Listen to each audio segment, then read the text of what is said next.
যুগের আলোচনা বলে শেষ করা যাবে না। তার দয়ায় অন্ত নেই।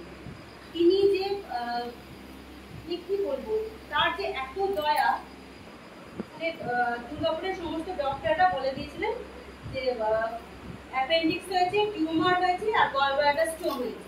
এটা 2014 থেকে 2015 ঘটনা। এক সপ্তাহের মধ্যে অপারেশন করতে হবে, নাহলে টিউমার বাস করে যাবে, মারা যাবে। রীতিমতো দুর্গাপুরের সমস্ত হসপিটালে মানে এটা বলে দিয়েছে। তার জন্য অপারেশনের ডেটও হয়ে গেছে। এক সপ্তাহ পর আমার অপারেশন। হঠাৎ কি হলো, আমার মায়ের মনে জাগলো দেওঘরে যাওয়া হলো।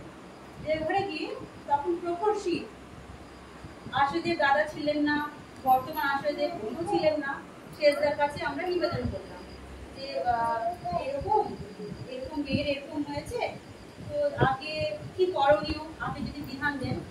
শেষদা বললেন, আমাকে দেখলেন পা থেকে মাথা অব্দি, বললেন কিচ্ছু হয়নি, যা আনন্দবাজারের প্রসাদ গ্রহণ কর।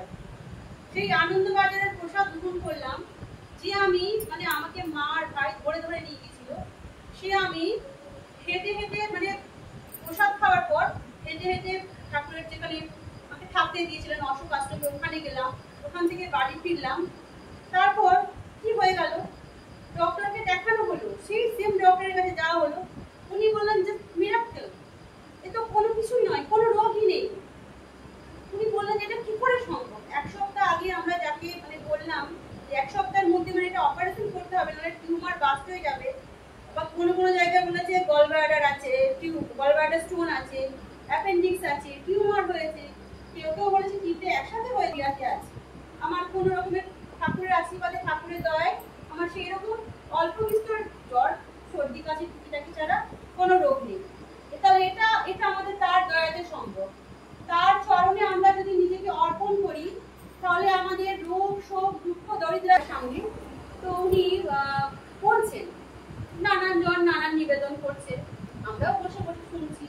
তো উনি বলছেন কি, একজন গেছেন, মানে আমাদের বয়সী একজন মহিলা গেছেন, উনি দাদাকে নিবেদন করছেন, দাদা আমার শাশুড়ির মানে জ্বালা যন্ত্রণায় আমি অতিষ্ঠ, আমি আর পারছি না নিতে, আমি কি করব? মানে যা করি উনি আমার ভুল পারেন, ভালো করলে মন্দ করলে ওনাকে জিজ্ঞাসা করলেও সেটা বলে, না করলেও করে আমি কি করব? গালি গালাজ করে ভৎসনা করে আমি আর নিতে পারি না। দাদা বলছেন, তুই এই কথা কেন বলছিস? তুই তো ঠাকুরের সন্তান, এই কথা তুই কেন বলছিস?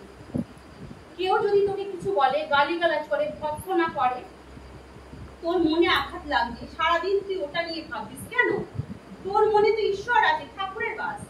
যে মনে ঈশ্বর থাকবে, যে মনে পরম পুরুষ থাকবে, সেই মনে কোনো কারো কথা কি করে ঢুকবে?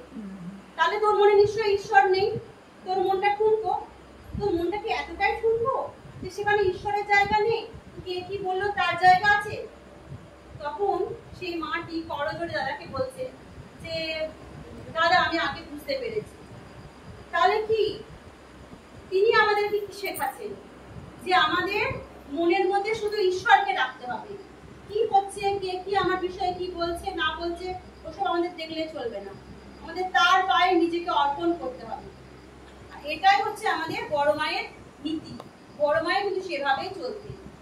বড় মায়ের এক যা মাজা বাসন বড় মা রেখেছেন মেঝে, একজন কামিনী বলে একজন প্রতিবেশী বড় মার মানে বাসনে এঁটো লাগিয়ে দিয়েছে। বড় মা রীতিমতো চুপ করে থাকতো, আর মাতা মহেন্দ্রনী দেবী বড় মাকে বলতে, স্বাভাবিক ব্যাপার, এটা কেউ বলবে যে তুমি বাসন মাজতে পারো না, এত এঁটো।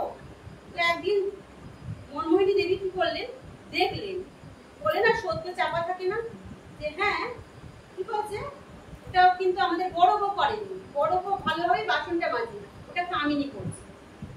কিন্তু বড় মা কিন্তু চুপ ছিলেন। মাতা মনমোহিনী তাকে অনেক বলেছেন অনেক কিছু, কিন্তু বড় মা কোনো প্রতিবাদ করেনি। আমাদেরকে কিন্তু এভাবেই চলতে হবে।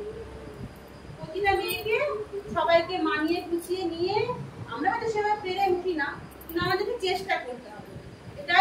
এইভাবে চললে আমরা বড় মার পথে আমরা চলতে পারবো। সবাই ভালো থাকবেন, সুস্থ থাকবেন, আনন্দিত থাকবেন। আমি যদি কিছু ভুল বলে থাকি তাহলে নিজ গুলো মাফ করে দেবেন। জয় গুরু। জয় গুরু।